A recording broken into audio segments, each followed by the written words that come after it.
101.5 Costa Rica Radio presenta. En un movimiento realmente grandioso porque hubo muertos. Las voces del pasado en el presente. El primer momento en que piso tierras de América Central. Esto es El Hilo de la Historia. Aquí, en el estadio de Génova, Juan Callazo, Costa Rica. Como les habíamos comentado en episodios anteriores, en el Hilo de la Historia tenemos el interés de llevar hasta ustedes las más recientes investigaciones de tesis de grado y posgrado en Historia de la Universidad de Costa Rica. Por eso, esta noche queremos darle la bienvenida a todas las personas que nos escuchan y también a Luis Gerardo Arce Valverde, quien muy recientemente defendió una tesis de licenciatura en Historia sobre una de las temáticas más presentes en la memoria política de América Latina y sobre la forma en que ese proceso político fue analizado en la prensa costarricense. Esta noche estamos desde los estudios de la Escuela de Ciencias de la Comunicación Colectiva en el Hilo de la Historia, el podcast sobre historia de Costa Rica del Centro de Investigaciones Históricas de América Central y de esta emisora. Desde acá les saludamos Randall Chávez y Sadie Salas. Precisamente el trabajo del que vamos a hablar hoy es El gobierno de la Unidad Popular en Chile y la prensa costarricense, 1970-1974, en la que Luis Gerardo nos presenta una interesante lectura sobre el pasado de un país como Chile, pero también sobre la forma en la que ese pasado fue trasladado a la realidad política de Costa Rica. Buenas noches, Luis Gerardo, bienvenido al Hilo de la Historia. Muchísimas gracias por la invitación. Para mí es un gusto venirles a exponer al público los resultados de esta investigación que para mí creo indican parte también de lo que ha sido la construcción histórica a nivel político en el país y cómo un proceso desde el extranjero y desde el sur tuvo incidencia también a nivel nacional en la política, ¿verdad? Bueno, además de ser un estudiante que recientemente defendió su tesis en la licenciatura de Historia, Luis es una persona interesada y comprometida con la realidad política de nuestro país y que en los últimos años ha estado muy atento a las relaciones internacionales de Costa Rica con la región latinoamericana. Ese interés que hizo que Luis desarrollara una tesis en la que él básicamente lee en clave costarricense la forma en la que se comprendió, como ya hemos dicho, uno de los acontecimientos más sobresalientes y más recordados de la historia reciente de América Latina. Pero para poder contextualizar nuestra conversación, contanos, Luis. La idea es que nos hables un poco de ese contexto chileno del que hablas en tu tesis. ¿Qué estaba pasando en Chile en los años que estás trabajando en tu investigación? Sí, muchas gracias. Los años 70, quizás pues ya ustedes lo hayan desarrollado desde luego en programas anteriores. Es un año particularmente convulso en América Latina. Ya en 1968 recordemos cómo a nivel mundial habían tenido lugar grandes movilizaciones desde las protestas en contra de Vietnam, el Mayo francés, también Tlatelolco y demás protestas estudiantiles. Y el año 70 pues marca al menos en América del Sur un hito con la elección de Salvador Allende, presidente expresamente socialista que propugnaba la llegada al poder, el acceso al poder mediante las elecciones democráticas, lo que para el momento y en la época de Guerra Fría, además, con modelos tan clásicos de marxismo, ¿no?, de la vía revolucionaria es únicamente por las armas, lo que proponía Allende resultaba bastante novedoso y más aún que efectivamente no logra llegar al poder mediante elecciones. Chile es un país que ha tenido una construcción de su institucionalidad de larga data, lo que permite indicar, ¿no?, que es un país con una institucionalidad muy fuerte, un aparato democrático bastante consolidado, que permitió que incluso desde años anteriores, desde los 50, se empezaran a ver grandes reformas. El presidente Eduardo Frei, que fue el que antecedió a Salvador Allende, ya había iniciado procesos de reforma agraria, el proceso de chilenización del cobre, que no es lo mismo que la nacionalización del cobre, pero era como un intento de que el Estado ya tuviera participación en la minería, que era un actor clave en la economía de ese país suramericano. Pero eso no ha logrado contener las desigualdades sociales tan crecientes en ese país y efectivamente eso dio paso a que hubiera una polarización y por ende Allende se perfilara como una opción más radical que ya venía a proponer una reforma agraria un poco más aguda, ¿no? Con expropiaciones, nacionalizaciones, y eso suscitó un apoyo de sectores que históricamente habían estado marginados en ese país. Luis, antes de que te preguntemos y nos adentremos en la idea de cómo se leyó ese proceso en nuestro país, a mí me ha parecido realmente interesante el tema que has propuesto en tu tesis, porque vos tratás de ver con ojos costarricenses lo que pasó en otro país. ¿Cómo se leyó ese proceso en nuestro país? O sea, yo quisiera que nos digas por qué vos pensás que es importante analizar este tipo de temática, que me parece que además es una forma de salirse de Costa Rica, pero un poco, ¿no? De salir de Costa Rica, pero quedarse siempre aquí y pensar por qué este país se preocupa y cómo se preocupa este país por los contextos internacionales. ¿Por qué pensás que analizar este tipo de temas es importante? Claro, bueno, estudiar cómo un proceso político incide en la política nacional, y más desde los medios de prensa, resulta muy importante, considero yo, porque más allá de informar sobre lo que pasa en determinado país como tal, existen agendas que a partir de ello, al menos desde medios de comunicación o empresas de la comunicación, quieren posicionar sobre aspectos políticos. Y en ese sentido Chile para esos años resultaba un modelo interesante, como les comentaba, porque tenía una democracia consolidada, y Costa Rica era el otro modelo en América Central casi de que se podría considerar que tenía unas instituciones igualmente desarrolladas y que daban pie a considerar de que si en Chile hubo la posibilidad de que la izquierda llegara por la vía electoral, en Costa Rica esa misma izquierda, pero que estaba ilegalizada, bueno, ya había matices de izquierda, ¿no? Para los 70s, no era una izquierda monolítica. Estaba el Paso en ese momento, el Partido Acción Socialista, que era la plataforma por la cual el Partido Vanguardia Popular, ilegalizado desde la Guerra Civil, trataba de participar, pero ya habían otras también corrientes, el MIR, etcétera.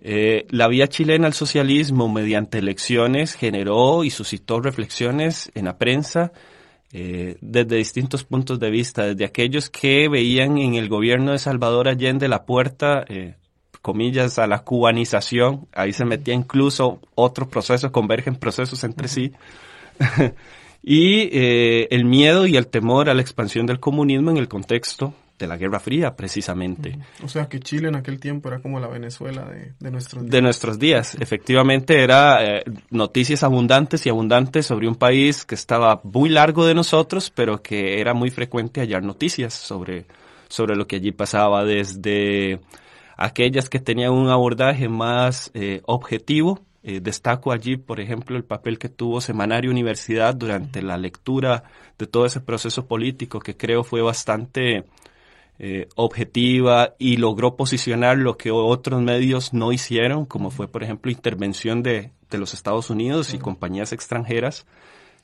Ya eso uno lo puede inclusive encontrar con cables desclasificados de la CIA, donde efectivamente sí había un interés de desestabilizar Chile. Y Semanario logra ser, creo que es uno de los medios que para la época logra tener un muy buen abordaje. En cambio, destacaba la posición editorial de La Nación, totalmente en contra de ese proceso.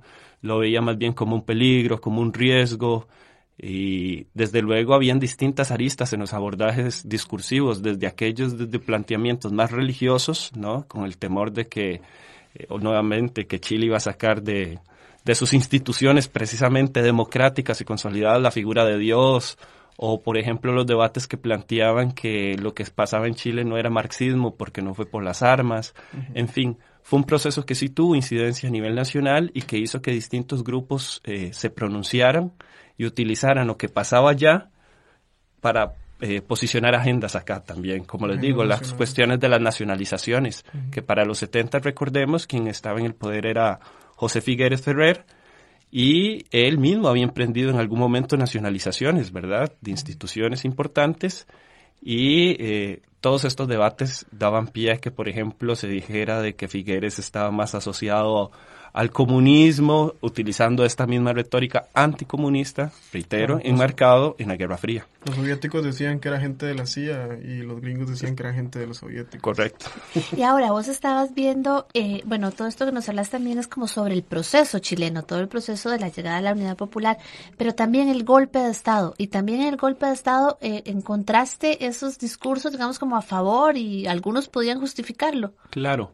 Hay que acotar que ya aquí en Costa Rica el profesor Molina, Iván Molina, había realizado una investigación al respecto sobre el golpe militar, y él también ya arrojaba luces importantes de cómo los medios trataron y qué abordaje tuvieron acerca del golpe militar, desde aquellos, por ejemplo, La Nación, que hacían una velada justificación al golpe, lo condenaban desde luego, pero justificándolo en tanto daban a entender de que la crisis económica tan grave dio pie a que los mismos militares tuvieran que optar por esa opción. Por ejemplo, los periódicos Libertad, ¿verdad?, que era el órgano oficial del entonces Vanguardia Popular, con condenas expresas al golpe militar, lo mismo que el semanario Universidad, condenando desde luego el militarismo en América Latina. Yo luego lo que hago es tratar de ver si al año siguiente, en el año 74, hay muestras de continuidades en los discursos, cambian o no, qué medios siguen justificando el golpe, si es que lo justifican. Y uno lo que halla es que hay continuidades y también hay medios que se inclinan expresamente a apoyar a la Junta Militar, como el caso de La Prensa Libre, que dedica casi 3 páginas con fotos de Augusto Pinochet y de la Junta, enviando felicitaciones, o cómo también se mezclan celebraciones. Por ejemplo, el Día de la Independencia del 15 de septiembre, cercano a la fecha de conmemoración del 11 de septiembre, se combinan y de alguna manera encontramos en las páginas del semanario condenas al golpe militar, pero a su vez a las transnacionales que también están presentes en el país, y hacían referencia mucho a las transnacionales ya incluso de monocultivos. El año 74 fue un año conflictivo en cuanto a conflictos agrarios, y eso también combinaba distintas perspectivas. Se combinó el recuerdo de lo de Chile como la injerencia extranjera, y como en nuestro país también había una injerencia extranjera que no nos permitía ser soberanos. Bueno, vamos a seguir conversando sobre este tema tan fascinante luego de una pausa. Ya casi volvemos. El hilo se hilvana, se zurce, se enreda, se suelta y continúa, se teje y se hace trama. Vamos a una pausa y ya regresamos con El hilo de la historia.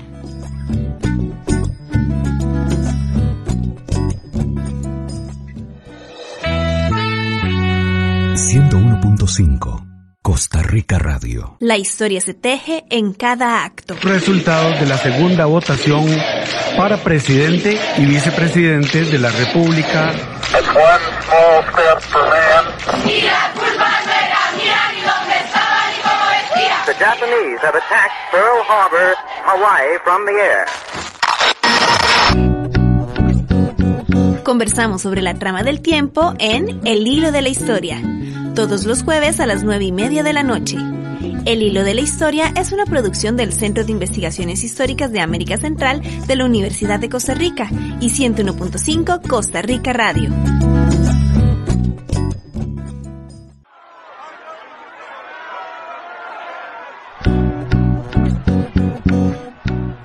Todos somos hilos en la trama del tiempo. Estamos de regreso en El hilo de la historia. Por mucho tiempo. Hay jóvenes viejos y viejos jóvenes, y en estos me ubico yo. Esos jóvenes viejos no se preguntan cuántas viviendas faltan en nuestros países, y a veces ni en su propio país. Hay muchos médicos que no comprenden que la salud se compra, y que hay miles y miles y miles de hombres y mujeres en América Latina que no pueden comprar la salud.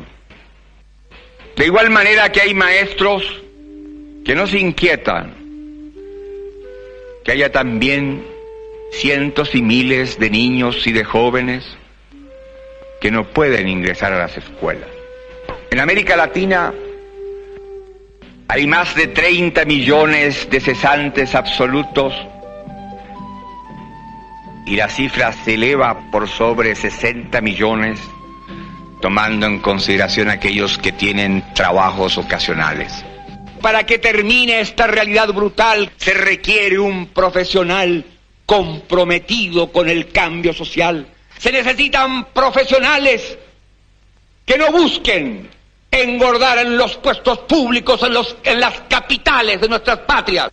Que la obligación del que estudió aquí es no olvidar que esta es una universidad del Estado, que la pagan los contribuyentes, que la inmensa mayoría de ellos son los trabajadores y que por desgracia en esta universidad y como en las universidades de mi patria, la presencia de hijos de campesinos y de obreros alcanza un bajo nivel todavía.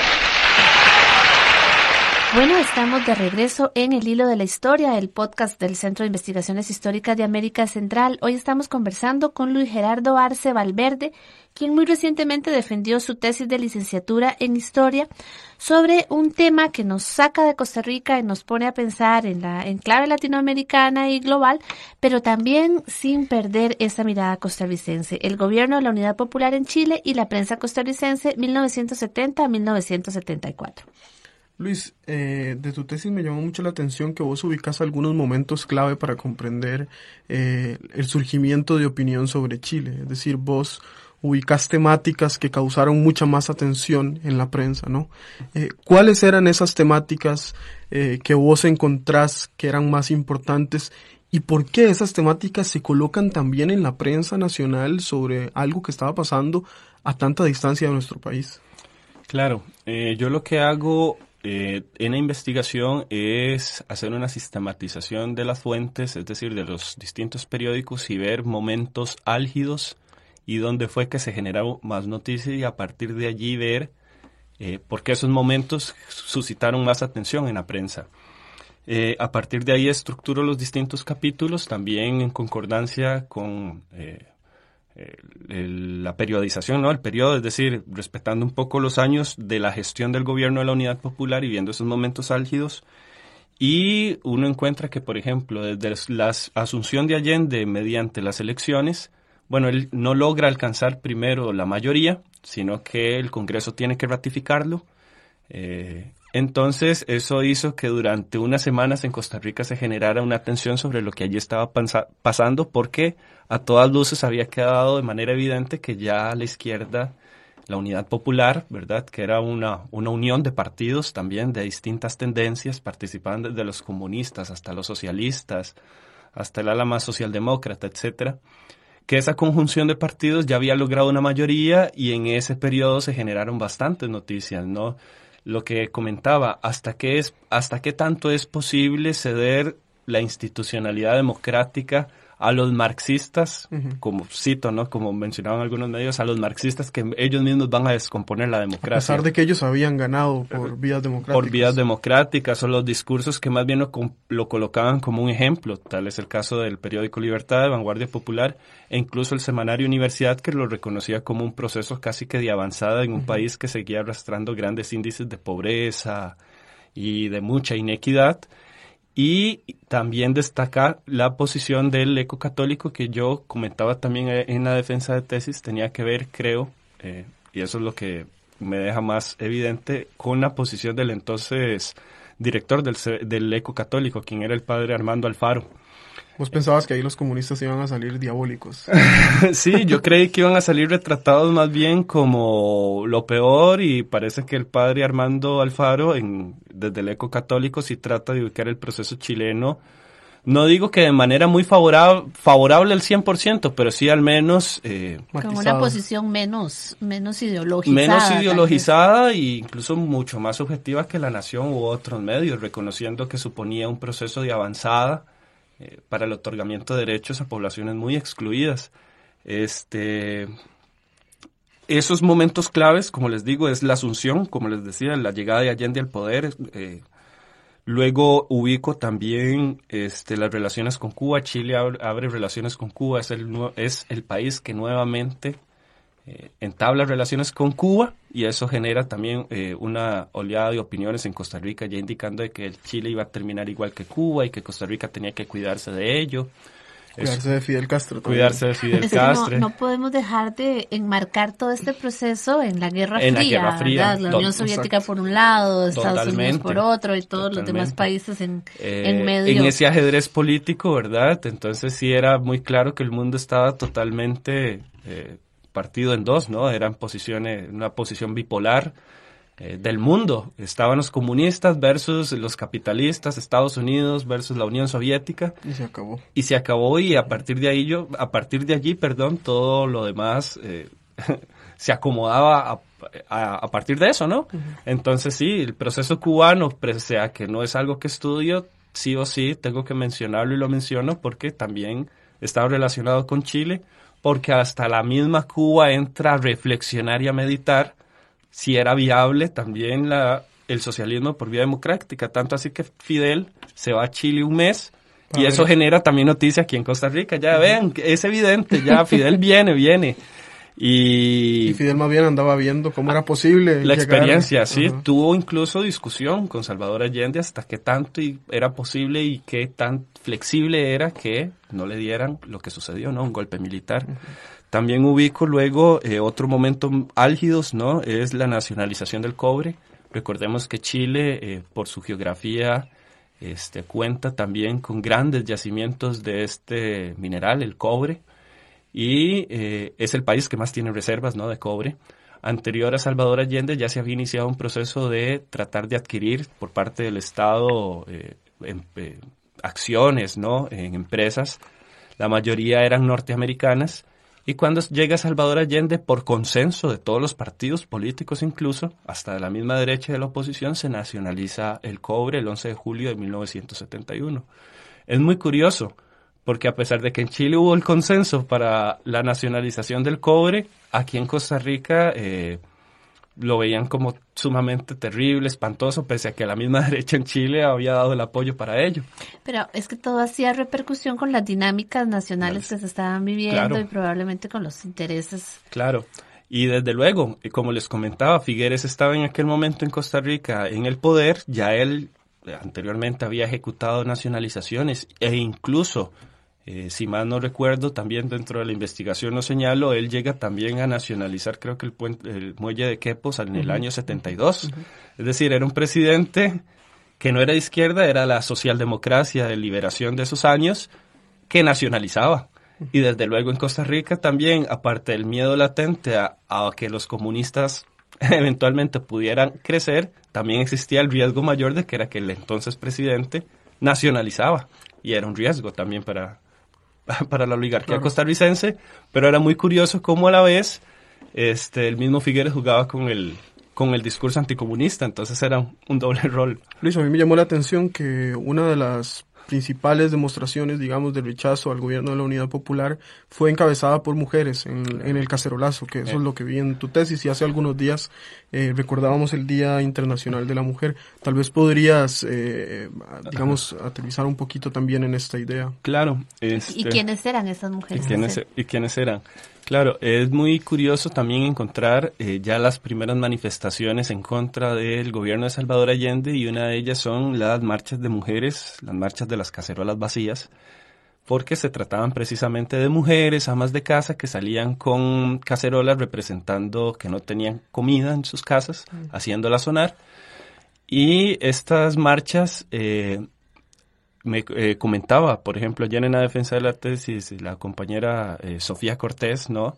También dentro de las observaciones, de manera muy bien apuntado, que estas marchas de mujeres también eran marchas que la oposición inicialmente no controló, sino que fueron mujeres que efectivamente tuvieron la convicción de ir a protestar contra Allende, obviamente desde posiciones muy conservadoras, comentaba Sofía Cortés, por ejemplo, reivindicando el rol de la maternidad, de que la mujer, al contrario, en el socialismo, que es la que sale y empuña armas, tiene que estar en el hogar, obviamente desde posiciones conservadoras en aquel tiempo. Porque finalmente tenía la posición de que, bueno, los hombres no están haciendo nada para tirar a Allende. Esa también era la otra versión, ¿no? Si los hombres que han estado aquí liderando la política no han podido sacar a Salvador Allende, las mujeres sí vamos a estar empoderadas, es decir, sí se da un proceso muy interesante en ese sentido. Y eso tenía repercusión también en la prensa de Costa Rica y me imagino que generaba también sus posiciones.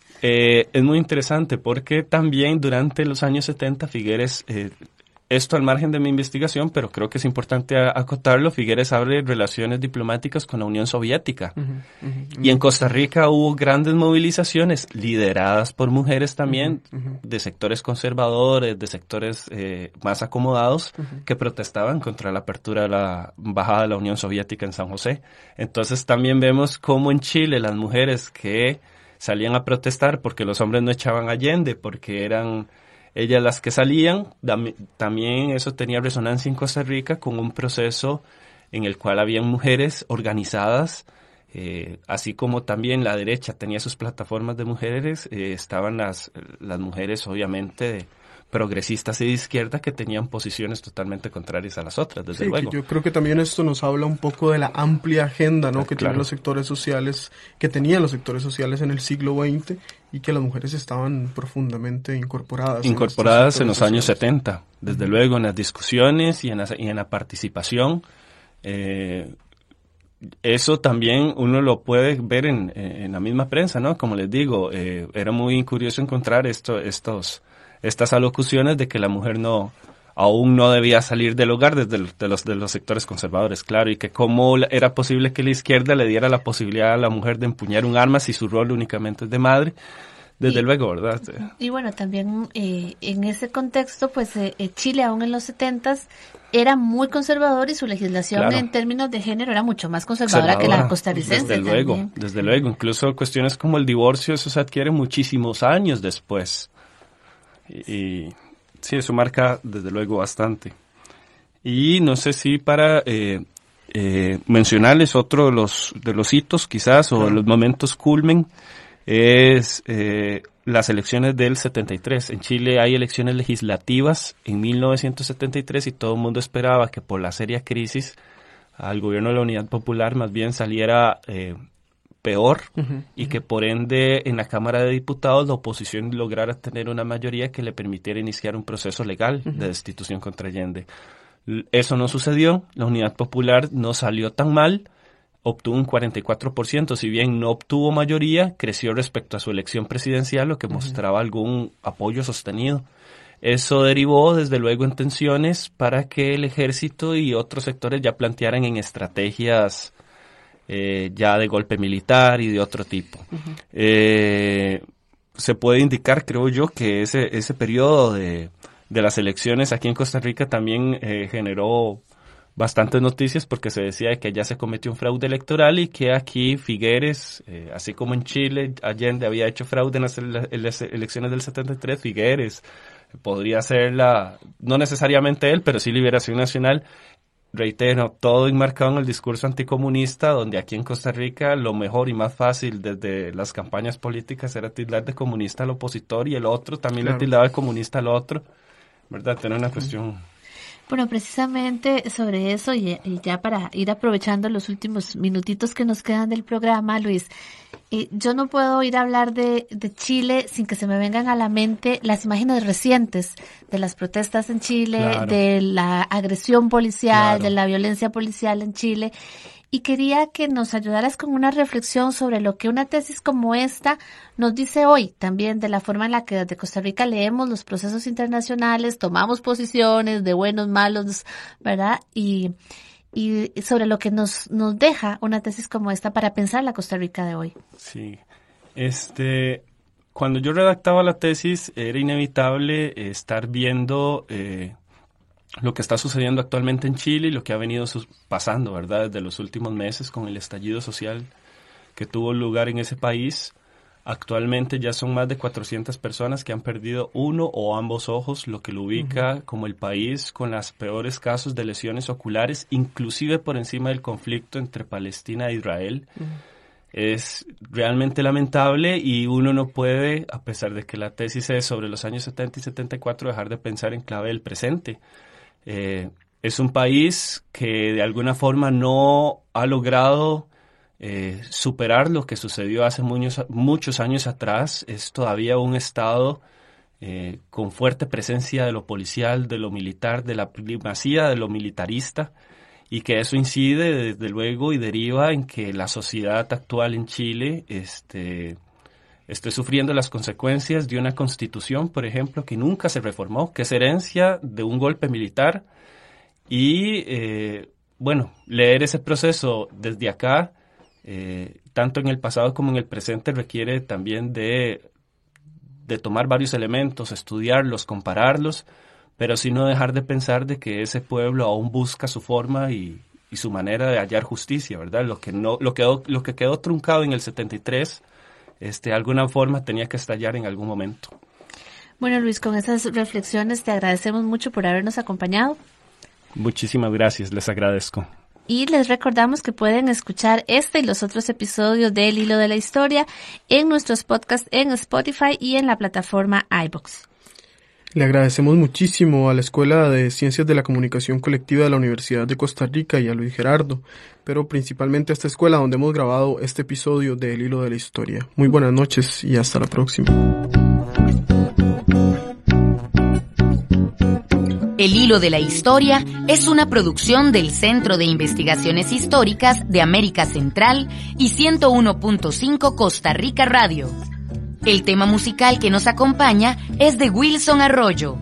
Te esperamos el próximo jueves a las 7:30 de la noche y te invitamos a seguirnos por redes sociales.